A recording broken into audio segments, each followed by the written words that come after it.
In the event you wish to send a scheduled report to one of your clients or someone not in the Cork platform, you can now do that when setting up a scheduled report.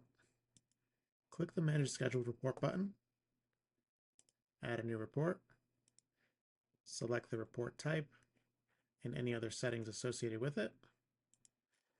And now there's a new option to add additional recipients.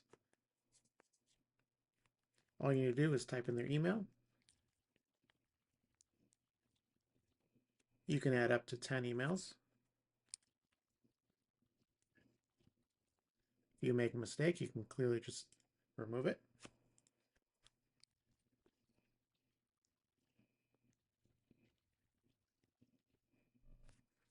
And all you do is click Schedule Report. Click Confirm, and you'll see the additional recipients will now receive that report when it's generated each morning.